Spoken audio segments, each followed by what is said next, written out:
Welcome തൈമനാണ്. ഈ വീഡിയോയിൽ നമ്മൾ രണ്ട് കാര്യങ്ങളെ കുറിച്ചിട്ടാണ് പറയാം. കണ്ണുകളെ കുറിച്ചുള്ള കാര്യങ്ങളാണ്. One is about accommodation of eye and രണ്ടാമത്തത് refractive errors. So accommodation and refract ഇത് പറയാൻ നമുക്ക് ആദ്യം കണ്ണിന്റെ ലെൻസ്, കോർണിയ. സോ ഇവയെ പറ്റി ആദ്യം ഒന്ന് പറയണം. നമ്മൾ കാണുന്നത് കണ്ണിൽ പ്രകാശം അടിക്കുന്നത് അത് റെറ്റിനയിൽ എത്തുമ്പോഴാണ് അല്ലെ. റെറ്റിനയാണ് കണ്ണിന്റെ ഇന്നർമോസ്റ്റ് ലെയർ എന്ന് പറയുന്നത്. ഏറ്റവും അകത്തുള്ള ലെയർ, മൂന്നാമത്തെ ലെയർ എന്ന് പറയുന്നത് റെറ്റിനയാണ്. ഇതിന് പ്രകാശം എന്ത് ചെയ്യണം? പ്രകാശം ആദ്യം കണ്ണിലേക്ക് എത്തണം. പ്രകാശം കണ്ണിലേക്ക് എത്താൻ ആദ്യം കടക്കേണ്ടത് ഔട്ടർമോസ്റ്റ് ലെയർ ആയിട്ടുള്ള കോർണിയാണ്. ഇത് കോർണിയയാണ്. കോർണിയയിലൂടെ കടക്കണം. അതിനുശേഷം കോർണിയയിൽ നിന്ന് പ്രകാശം ലെൻസിലൂടെ കടക്കണം. ലെൻസിലൂടെ കടന്നാലാണ് റെറ്റിനയിലേക്ക് എത്തുക. സോ കണ്ണിന്റെ ഈ ഒപ്റ്റിക്സ് കൈകാര്യം ചെയ്യുന്നത് ഒന്ന് കോർണിയയാണ്, രണ്ട് ലെൻസാണ്. ഇവിടെയാണ് റിഫ്രാക്ഷൻ നടക്കുന്നത്. കണ്ണിലേക്ക് അടിക്കുന്ന വെളിച്ചം റിഫ്രാക്ട് ചെയ്യുന്നത് ഈ കോർണിയയും ലെൻസും കൂടി ചേർന്നിട്ടാണ്.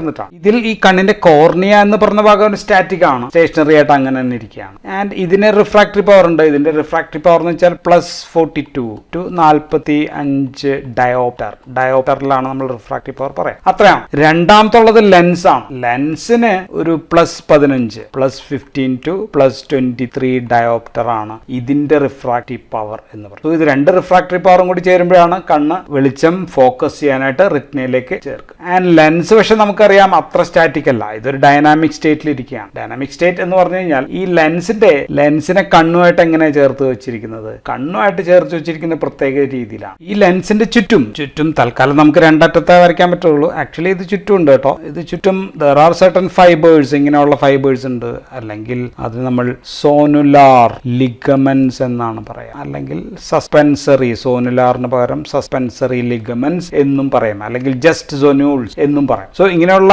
കുറച്ച് ഫൈബേഴ്സ് ചുറ്റുമുണ്ട്. ആൻഡ് ഈ ഫൈബേഴ്സിന്റെ ഇപ്പുറത്തെ അറ്റം പിടിപ്പിച്ചിരിക്കുന്നത് അവിടെ ഒരു മസിൽ ഉണ്ട്. And this muscle is called as ciliary muscle. So ഇവിടെ ഒരു സീലിയറി മസിൽ ഉണ്ട്, ഇവിടെ ഒരു സീലിയറി മസിൽ. സോ ഇത് രണ്ടാമത്തെ ലെയറായിട്ട് ഇങ്ങനെ കണക്റ്റഡ് ആണ്. ആൻഡ് ഇതൊരു മസിലാണ്. മസിൽ മീൻസ് എന്താണ്? മസിലിന്റെ പ്രത്യേകത ഇറ്റ് ക്യാൻ കൺട്രാക്ട്. അതിന് ചുരുങ്ങാൻ പറ്റും, അതിന് റിലാക്സ് ചെയ്യാൻ പറ്റും. ചുരുങ്ങാനും റിലാക്സ് ചെയ്യാനായിട്ട്. സോ ഈ മസിൽ കൺട്രാക്ട് ചെയ്യുന്നതനുസരിച്ച് അല്ലെങ്കിൽ റിലാക്സ് ചെയ്യുന്നതനുസരിച്ച് ഇവിടെ ഇരിക്കുന്ന, ഇപ്പൊ ഇങ്ങനെയാണ് ലെൻസ് എങ്കിൽ ഇങ്ങനെ ചുറ്റും ഉണ്ട് കേട്ടോ. ചുറ്റും മസിൽ ഇതാണെന്ന് വിചാരിക്കുക. ഈ മസിൽ ഇപ്പൊ അങ്ങ് ചുരുങ്ങാന്ന് വിചാരിക്കുക. ഈ മസിൽ ചുരുങ്ങാന്ന് വെച്ചാൽ ചെറുതാവുകയാണ്. മസിൽ റിലാക്സ് ചെയ്യാന്ന് വെച്ചാൽ പഴയ രീതിയിലേക്ക് ആവുക. സോ അപ്പൊ ഇതിന്റെ നീളത്തിലും വ്യത്യാസം വരും. സോ എന്ത് സംഭവിക്കുക? ഈ ലെൻസിന്റെ കർവേച്ചർ വ്യത്യാസം വരും. ലെൻസിലും മാറ്റങ്ങൾ ഉണ്ടായിരിക്കും. ഇതാണ് നമ്മൾ ഈ സംസാരിക്കുന്നതിന്റെ ബേസിക്സ്.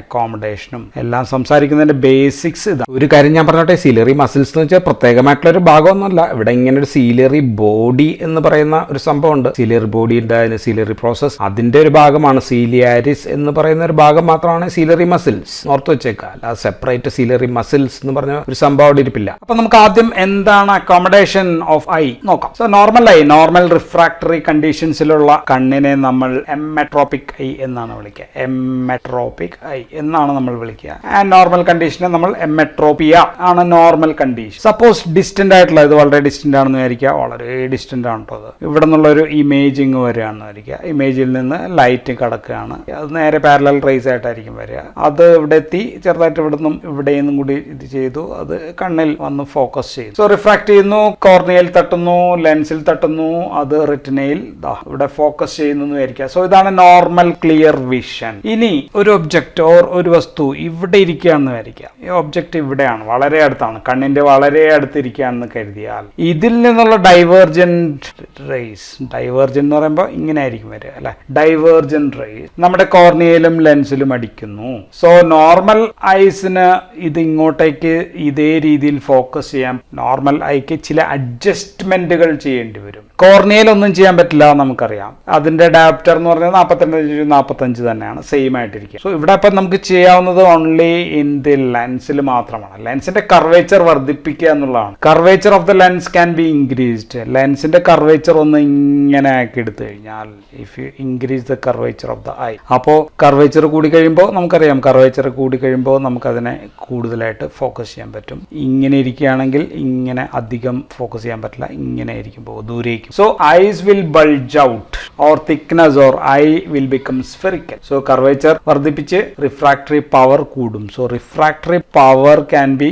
ഇൻക്രീസ്ഡ്, കൂട്ടാൻ പറ്റും. ഫോക്കൽ ലെങ്ത് കുറയ്ക്കാൻ പറ്റും. സോ അപ്പൊ ക്ലിയർ ആയിട്ട് ഇവിടെ തന്നെ നമുക്ക് റെറ്റിനയിൽ പതിപ്പിക്കാൻ പറ്റും. ആൻഡ് ദിസ് എബിലിറ്റി, ഈ കഴിവിനെയാണ് ability of our eyes or lens to increase the refractory power. So this ability to increase refractory power to focus a near object, to focus a near, focus ആണ് near object. ഇതിനെയാണ് നമ്മൾ എന്ത് വിളിക്കുക? Accommodation of the eye എന്ന് വിളിക്കുക. And ability to change refractory power of the lens to focus an object is called as accommodation of our eye. കണ്ണിന്റെ accommodation എന്ന് വെച്ചാൽ അതാണ് ability to focus near object ആണ് നമ്മൾ കൂടുതലായിട്ട് പറയാമെങ്കിലും to focus object to the retina, റെറ്റിനയിലേക്ക് കൃത്യമായിട്ട് ഫോക്കസ് ചെയ്യാനുള്ള ആ കഴിവിനെയാണ് നമ്മൾ അക്കോമഡേഷൻ ഓഫ് ദ ഐ എന്ന് പറയാം. സോ ദൂരേക്ക് കാണാനായിട്ട് ഈ ലെൻസ്, ദൂരെയുള്ള സാധനങ്ങളാണെങ്കിൽ lens will become more thin ആകും, വണ്ണം കുറയും.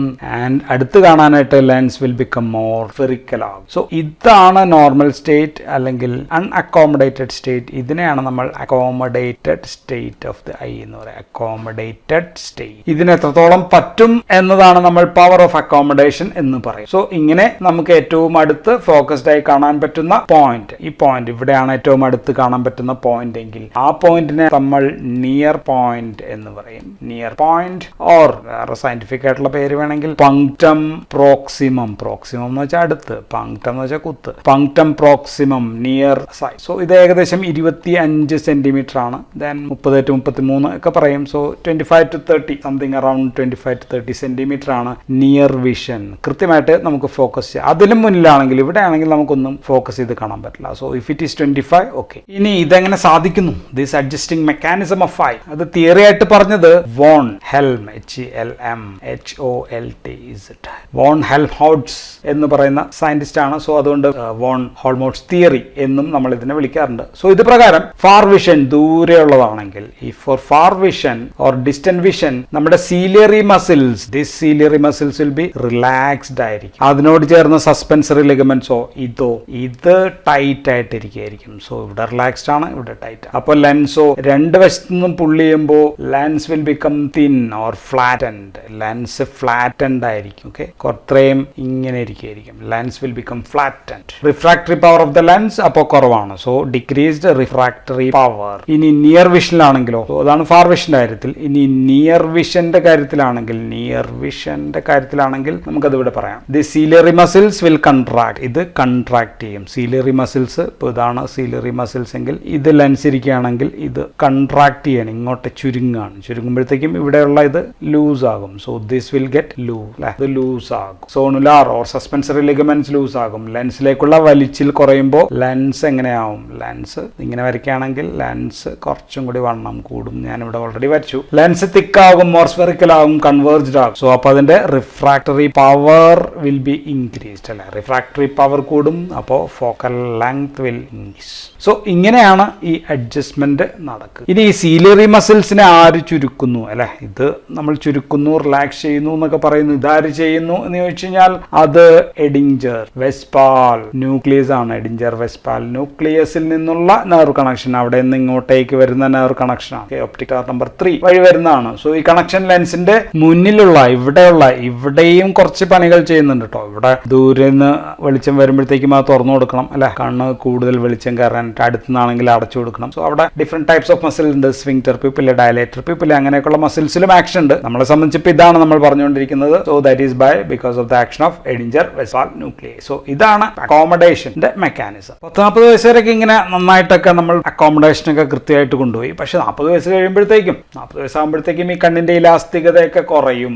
ലെൻസിന്റെ പ്രോട്ടീനിൽ കുറച്ച് ഡീനാച്ചുറേഷൻ ഒക്കെ വരുന്നുണ്ടാകും. ആൻഡ് ദി സോണുലാർ ഫൈബേഴ്സ് എന്നും പറഞ്ഞ മാതിരി കൃത്യമായിട്ട് അനുസരിക്കുന്നില്ല. സോ കാര്യങ്ങൾ അത്ര ശരിയായിട്ട് പ്രവർത്തിക്കില്ല. സോ പ്രായം കൂടുന്തോറും ഇത് കൂടിക്കൊണ്ടേയിരിക്കും. സോ ഈ കണ്ടീഷൻ ഇതൊരു രോഗമല്ല, പക്ഷെ പ്രായം കൂടുന്തോറും സംഭവിക്കുന്ന ഈ കണ്ടീഷനെയാണ് നമ്മൾ പ്രിസ്ബയോപിയ എന്ന് വിളിക്കുക. സോ പ്രിസ്ബയോപിയ പ്രായം കൂടുന്തോറും ഉണ്ടാകുന്ന പ്രശ്നമാണ്. മലയാളത്തിൽ ഇതിനെ വെള്ളെഴുത്ത് എന്നാണ് വിളിക്കുക. വെള്ളെഴുത്ത് എന്ന് നമ്മൾ വിളിക്കും. ഇറിവേഴ്സിബിൾ ആണ്, മടക്കമില്ല, പരിഹാരമുണ്ട്. പക്ഷെ സോ പ്രശ്നം തൊട്ടടുത്ത് നിയറിലുള്ള സാധനങ്ങൾ കാണുന്നില്ല എന്നുള്ളതാണ് അല്ലെ. നമ്മൾ സാധാരണ പത്രമൊക്കെ വായിച്ചുകൊണ്ടിരുന്ന 30-33 സെന്റിമീറ്റർ ഒക്കെ വെച്ചിട്ടാണ് ഇത്തിരി നീട്ടി വെച്ചിട്ട് ഇവിടെ വെച്ചിട്ട് വേണം പത്രം വായിക്കാൻ. നേരത്തെ ഇവിടെയൊക്കെ വെച്ചിട്ട് ജാടയിൽ വായിച്ചുകൊണ്ടിരുന്നത് കുറച്ച് കൈ ഒന്ന് നീട്ടി വെച്ചിട്ട് ഇവിടെ വെച്ചിട്ടായിരിക്കും വായിക്കുക. സോ ഫോക്കസ് ചെയ്യാൻ ബുദ്ധിമുട്ടും, loss of accommodation of lens അത് പോകുന്നതാണ്. സോ അക്കോമഡേഷന്റെ ഒരു പ്രശ്നമാണ് ആണ്. ലെൻസിന്റെ അക്കോമഡേഷൻ കുറഞ്ഞു. ഇതൊരു ക്ലിനിക്കൽ സിറ്റുവേഷൻ ആണ്. കണ്ണിന് ഭയങ്കര സ്ട്രെയിൻ ആയിരിക്കും ഇങ്ങനെ ചെയ്യുന്നത്. സോ നമ്മൾ എന്ത് ഉപയോഗിക്കും? We use A bifocal lens ആയിരിക്കും നമ്മൾ ഉപയോഗിക്കുക.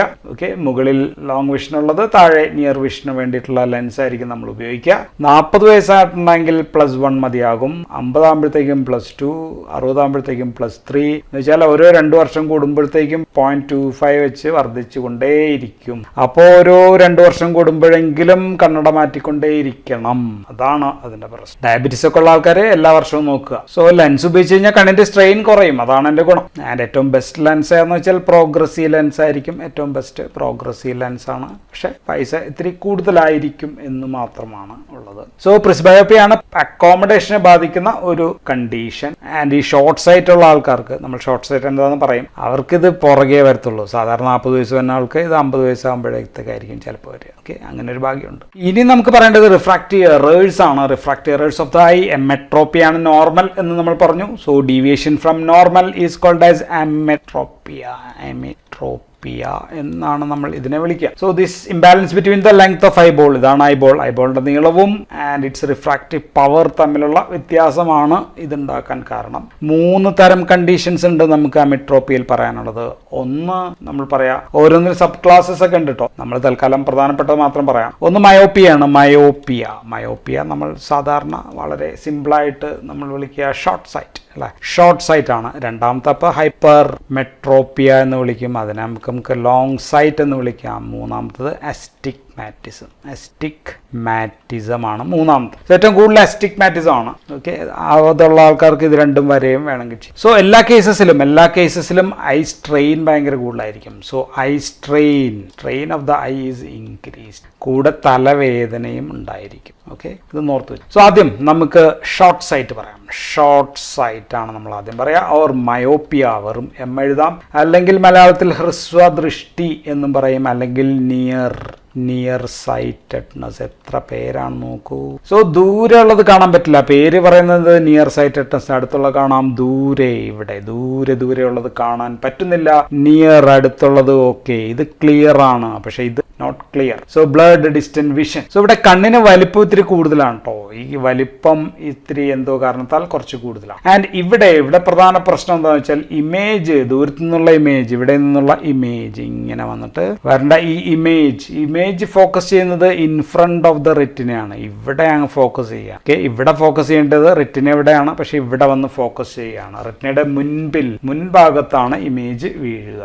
അടുത്തുള്ളത് ഡൈവേർജന്റ് ആണ്. ഇവിടത്തെ ഉള്ളത് ഡൈവേർജന്റ് ആണ്. ഇങ്ങനെ വന്നുകൊണ്ട് നേരെ ഇവിടെ വന്ന് ഫോക്കസ് ചെയ്തോളും. So power of I is higher than that of normal. ഇതിന്റെ പവർ കൂടുതലാണ്. സോ അപ്പൊ നമുക്ക് എന്ത് വേണം? നമുക്ക് വേണ്ടത് ഡൈവേർജിങ് ലെൻസ് ആണ്. ഡൈവേർജിങ് ലെൻസ് പറഞ്ഞാൽ മുന്നിലേക്ക് വെച്ച് കൊടുത്താൽ മതി. ഡൈവേർജിങ് ലെൻസ് ഇങ്ങനെ വരയ്ക്കുക. സോ ഡൈവേർജിങ് ലെൻസ് നമുക്ക് ഇങ്ങനെ വരയ്ക്കാം. ഡൈവേർജിങ് ലെൻസ് ഓർ കോൺകേവ് ആയിട്ടുള്ള ലെൻസ് ആണ്. അല്ലെങ്കിൽ അത് നമുക്കതിനെ നെഗറ്റീവ് ഓർ മൈനസ് ലെൻസ് എന്ന് വിളിക്കാം. സോ നമ്മൾ ഉപയോഗിക്കുക കോൺകേവ്, ഡൈവേർജിങ് അല്ലെങ്കിൽ മൈനസ് ലെൻസ് എന്നൊക്കെയാണ് പറയാം. സോ ഏകദേശം 20 to 50% കേസും ഇതാണ്. സോ ഉണ്ടാവാനുള്ള കാരണം ഞാൻ പറഞ്ഞു, ഇലോങ്ങേഷൻ ഓഫ് ദ ഐബോൾ ആണ് നമ്മൾ പറഞ്ഞു. ഇനി അപ്പോൾ രണ്ടാമത്തെ പ്രശ്നം നമുക്ക് പറയാനുള്ളത് ഹൈപ്പർ മെട്രോപ്പിയ ആണ്. ഹൈപ്പർ മെട്രോപ്പിയ ഓർ ലോങ് സൈറ്റ് എന്ന് നമ്മൾ മലയാളത്തിൽ സാധാരണ പറയും. അല്ലെങ്കിൽ ഫാർ സൈറ്റഡ്നെസ്, മലയാളം കൃത്യം ദീർഘദൃഷ്ടി എന്നാണ്. ദൃഷ്ടി. ഓക്കെ, സോ ഇവിടെ ഇമേജ് വീഴുന്നത് ഇവിടെ പോയിട്ടാണ് വീഴുക. ഓക്കെ, ഇവിടെ വീഴേണ്ടതിന് പകരം നേരത്തെ ഇവിടെ ആയിരുന്നു, പക്ഷെ ഇത് ഇവിടെയാണ് വീഴുക. ഇതാണ് ഇവിടെയുള്ള പ്രശ്നം. ദൂരെ ഉള്ളതോ ഇവിടെ ഉള്ളത് കാണാം, ഇവിടെ ഉള്ളതാണ്, അടുത്തുള്ളതാണ് കാണാൻ പറ്റാത്തത്. ഓക്കെ, അടുത്തുള്ളത് കാണാൻ പറ്റുന്നില്ല, ദൂരെ ഉള്ളത് കാണാം. സോ കണ്ണിന്റെ ദിസ് പവർ, റിഫ്രാക്ടറി പവർ കുറവാണ്. ലെൻസിന്റെ റിഫ്രാക്ടറി പവർ കുറഞ്ഞിരിക്കുന്നു. സോ അപ്പൊ നമുക്ക് എന്ത് ലെൻസ് ആണ് ഉപയോഗിക്കേണ്ടത്? കണ്ണിന്റെ മുന്നിൽ ഇവിടെ നമുക്ക് ഒരു ഇച്ചിരി നീട്ടി വരയ്ക്കാം. ഇവിടെ നമുക്ക് ഒരു കൺവേർജിങ് ലെൻസ് എന്ന് പറയുമ്പോഴത്തേക്കും നമുക്ക് ഇങ്ങനെ വരയ്ക്കാം. Or convex or converging. Okay, കോൺകേവും ഇങ്ങനെയൊക്കെ തന്നെയാണ്. ഓർ അല്ലെങ്കിൽ മറ്റേത് നെഗറ്റീവ് പവർ ആണെങ്കിൽ ഇവിടെ പോസിറ്റീവ് പവർ ഉള്ള ലെൻസ് ഒരെണ്ണം മുന്നിൽ വെച്ച് കൊടുത്ത് പരിഹരിക്കാം. കഴിഞ്ഞ കേസിൽ, ആദ്യത്തെ കേസ് ഞാൻ പറയാൻ വിട്ടുപോയി. സോ ഇവിടെ നമുക്ക് ഡൈവേർജിങ് സ്ക്വിന്റ് ആയിരിക്കും. സ്ക്വിന്റ് എന്ന് വെച്ച് കഴിഞ്ഞാൽ കണ്ണുകളിനെ ഇറുക്കി വെച്ച് നോക്കുകയാണ്. അല്ലെങ്കിൽ സ്ട്രാബിസ്മസ്, കോങ്കണ്ണൊക്കെ പോലെയുള്ള കേസസ് ഉണ്ടാകും. അത് നമ്മൾ എക്സോട്രോപ്പിയ എന്നാണ് വിളിക്കുക. സോ ഇവിടെ ഈ കേസിൽ ഇത് പറഞ്ഞപ്പോഴാണ് അത് ഓർത്തത്. ഇവിടെ നമുക്ക് കൺവേർജന്റ് സ്ക്വിന്റ് പോലെയുള്ള പ്രശ്നങ്ങളായിരിക്കും ഉണ്ടാകുക, അല്ലെങ്കിൽ നമ്മൾ അതിനെ ഇസോട്രോപ്പിയ എന്നാണ് പറയുന്നത്. സോ ഇത് ഏകദേശം 10% കേസുള്ളൂ. മറ്റേതാണ് കമ്പാരിറ്റീവ്ലി കൂടുതൽ. ചിലപ്പോൾ ഹെറിഡിറ്ററി റീസൺസും ഇതിനൊരു കാരണമാകാം. ഇനി നമുക്ക് പറയേണ്ടത് മൂന്നാമത്തെ കേസാണ് അസ്റ്റിഗ്മാറ്റിസം ആണ്,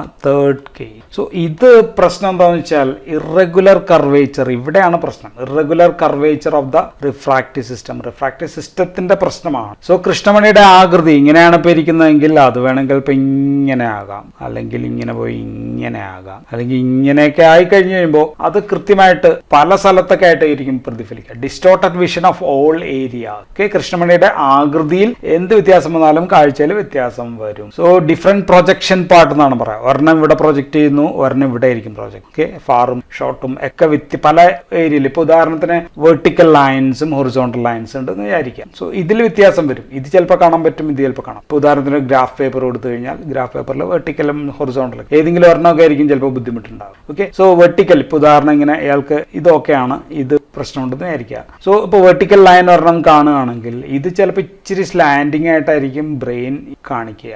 പക്ഷെ ബ്രെയിൻ അറിയാം ഇതെന്താണെന്ന്, ബ്രെയിൻ അറിയാം ഇത് സ്ട്രെയിറ്റ് ലൈൻ ആണെന്ന് അറിയാം. അപ്പോൾ ബ്രെയിൻ എന്ത് ചെയ്യും, അത് തിരിച്ച് സ്ട്രെയിറ്റ് ലൈൻ ആയിട്ട് കാണിക്കും. സോ ബ്രെയിൻ അപ്പോൾ കുറച്ച് എഫേർട്ട് എടുക്കേണ്ടി വരും ഈ കാര്യം കൃത്യമായിട്ട് കാണിക്കാൻ. അപ്പോൾ അതിന്റെ പ്രശ്നം തലവേദനയാണ്. അപ്പൊ കാഴ്ചയിലായിരിക്കില്ല ഇവർക്ക് പ്രശ്നം. ഇവർക്ക് പിള്ളേർക്കൊക്കെയാണ് അത് അധികം തലവേദനയായിട്ടായിരിക്കും കൂടുതൽ കാണുക. പ്രധാനമായിട്ട് അപ്പൊ തലവേദനയായിരിക്കും കാണുക. സോ കൂടുതൽ excessive stress or strain to the brain. അപ്പൊ അതിന് നമ്മൾ ഉപയോഗിക്കുക സിലിണ്ട്രിക്കൽ ലെൻസ് ആണ് നമ്മൾ ഉപയോഗിക്കുക. സിലിണ്ട്രിക്കൽ ലെൻസ് എന്ന് പറയുമ്പോഴത്തേക്കും ഒരു ഭാഗം നോർമൽ ആയിട്ടുള്ള സംഭവമായിരിക്കും ഇരിക്കുക, ഒരു ആക്സിസ് ഇതായിരിക്കും, മറ്റേ ആക്സിസ് നോർമൽ പവർ ആയിരിക്കും, മറ്റേത് ചിലപ്പോൾ ഡിപ്പെൻസ് ഇവർക്ക് ലോങ് സൈറ്റ് ആണോ ഷോർട്ട് സൈറ്റ് ആണോ എന്നുള്ളതൊക്കെ അനുസരിച്ച് വ്യത്യാസം വരാം. Okay, so we use cylindrical lens ആണ് നമ്മൾ ഇവിടെ യൂസ് ചെയ്യേണ്ടി വരികയാണെങ്കിൽ ഉപയോഗിക്കാം. ഇനി ഇതല്ലാതെ ഈ പറഞ്ഞ 3 എറേഴ്സിനും വേറെ ഒരുപാട് മെത്തേഡ്സ് ഒക്കെ ചെയ്യാട്ടോ. ഞാൻ ജസ്റ്റ് എന്ന് പറയുകയാണെങ്കിൽ ലാസിക് ഉണ്ട്, എപ്പിലാസിക് ഉണ്ട്, PRK